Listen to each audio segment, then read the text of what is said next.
morning all. It's a nice overcast day here in Chiang Rai today, and you know who I am. I'm Ray, and I'm with Damian. Hello. And I had a number of questions for Damian, as you recall in the last couple of videos, and hopefully today, if he's not too verbose, we'll get through the last one. But before we begin, if you are retiring in Chiang Rai and need help, my wife Jen is a great time, stress and money-saving resource. Her contact details are in the description below. You don't want to do a series of I think every question should have been a series. we could have 15 minutes on each one. We're going for almost a year. I don't know how you are, but when it's a topic you're excited about it, excuse me, if it's a topic, that's easy for me to say. If it's a topic you're excited about, do you ever just go, oh, look at the time, I've been talking all this time? No, we don't. So can I ask the first question now? I'll allow it, yeah. Okay. I'm trying to remember because after the last session, I thought we were finished and I left my notes on the table. So I don't have my questions anymore. I'm depending on my memory, which everybody knows is bad. You didn't want to dig through the trash can the next day and see if you find your notes? Should have ran right back. Okay, anyway. I recall one of them was at a discussion that I told you that, I left Australia because I was tired of the insanity about bloody politicians who just, the whole country was being screwed up and still is. And so that was one of the things that I wanted to get away from. I didn't want anything more to do with it. Did you have anything like that in your mind when you packed up and decided to leave? Yes. Yes? I think you and I agree that we're not going to delve into politics. No. Or religion, or social issues. But I will say that I got the feeling in the United States that people were being pitted against each other by the powers that be. That it was a divide and conquer strategy, it got to the point where I didn't feel at home there, and even though I love the United States and my family and friends there, I just found that it was starting to feel like a pressure cooker, and I had to, I needed to relieve the pressure in some way, and it wasn't going to be by participating in all this stuff that was going around me. It was just to get out and get a little perspective, right? Just to be able to look at it from afar or from the rear view mirror and get a little wisdom back. Yeah. I know the more I see what's going on in Australia now, and America for God's sake, it's worse in some respects. But from what I see going on in Australia, it's becoming more and more of a damn police state. Folks, I'm not interested in a police state. Yeah. George Orwell's 1984, who knew that it would be a documentary? Yeah, in real life. Okay, well, another question I had, because you had mentioned before you got here that you were hoping to find some adventures. Are we talking about the same kind of adventure? Well, I don't know. Well, if it's that kind of adventure, that's widely available in the south of Thailand, like Phuket, Pattaya, definitely Bangkok. But my adventures are a little more tame, I suppose. And it's motorbiking is what I have the passion for. So yes, I was able to buy my own motorbike, and even though it's the rainy season, I've been finding time to get out and just explore and just. That map that you posted a link to in the last video, there were so many great rides, and this week I'm going to be going, weather permitting, of course, to Phang, to the west of Shanghai. Phang, is it Phang? Phang. Okay, I'll be corrected many times living here. But yeah, it's the mountain route, so I'm going to take a couple days. I found a good dog sitter who's going to board my puppy dog while I'm away, and I'm going to take 2 nights away and just tool around the mountains and hills. And if it starts raining, I'll seek shelter. You know? But in the meantime, I'm going to get up and out. That's how I feel like I need to know a place. And then last week I headed to the east on the new highway. Have you been on the new highway? No, I haven't been down up there, no. It's pretty cool. Well, as far as highways go, there's not a lot of people on it yet. And I went all the way to the mountains near the border with Laos. If I went further up those hills, I would go to Fiji Fog, which I went to before, forest and Ray, I'll tell you, getting up, getting close to those mountains and seeing that they were shrouded in rain clouds, I'm just like, nope, not gonna. It looks like fun. From here, the older we get, right, the more we learn. It's like, now that I know where it is, I can come back. So, we're still learning. Yeah, we're still learning. But there's a hot bowl of noodles at a little mom and pop place there, and so I got some nourishment and got refreshed and recharged and headed back. And got an oil change.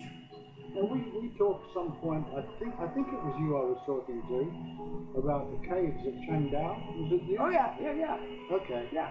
And that no, wait a minute. Chengdao is that the one that's nearby or the one that I'm going to? That's the one I'm going to. It's the one about halfway from here to Chiang Mai on the old road. That's the one I'm going to go on the Fang Loop.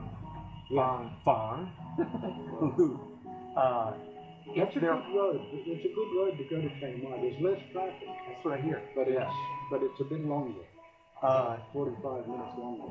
I hope the caves open because, well, some caves they close for reasons.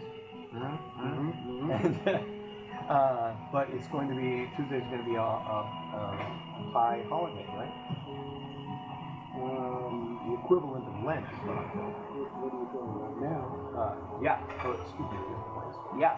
Oh, they made a combination of stuff here. They got a Reddy King's birthday in here, and I think a couple of Buddhist days. Yep. And I think they made 6 days straight public holidays. Wow. So everything is basically closed now until Thursday. Wow. Yeah. So I might. We'll see how I do, but I'm not gonna. The hotels are booked, and you can get a little hotel, nice looking 2-star place for around $25 US equivalent. But that's really good. That should be a good adventure. Yeah, I think you'll enjoy it. It's a nice part of the country too. Very nice. Yeah. Well, what else was I wanting to ask you about? I did make a discovery recently. We have a service here called Grab. Grab, yeah. Which is for food or taxi. Food or taxi. So it's a lot like Uber Eats in the United States. But they couldn't find me. I live up on the hill here in Mayao, and it was it's a dirt road heading up a hill. And I don't blame the driver. They couldn't find me, and so they're getting lost and dead end behind the hill. So I gave up. And so I was like, if I wanted to go out and have dinner, I would get on a motorbike and go find something. But now, I found out through the app, you have to do it in the phone app. It doesn't work if you do it on the computer, but there's a way that you can correct their route. They don't use Google Maps. And I tried sending pictures and photos of where I was at, and it wasn't working with the drivers. And, there is that sense of not wanting to be wrong, right? Saving face, we call it here. We call it here in Thailand. And so, even though I would try to respectfully correct the driver on how to get there, they were still trying to use the Grab app map to find me, and it wasn't working. So, it took a week, but they got it fixed.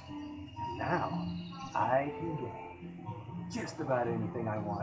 I ordered my favorite dish from my favorite little spot that has khao soi, that chicken dish. I know khao soi. And so I got it delivered with, pork snap with pork rinds and a milk tea. And I mean, $4.62 US delivered, including tip. That's dangerous. I could do that all the time. So that was a discovery I made, that you can correct Grab.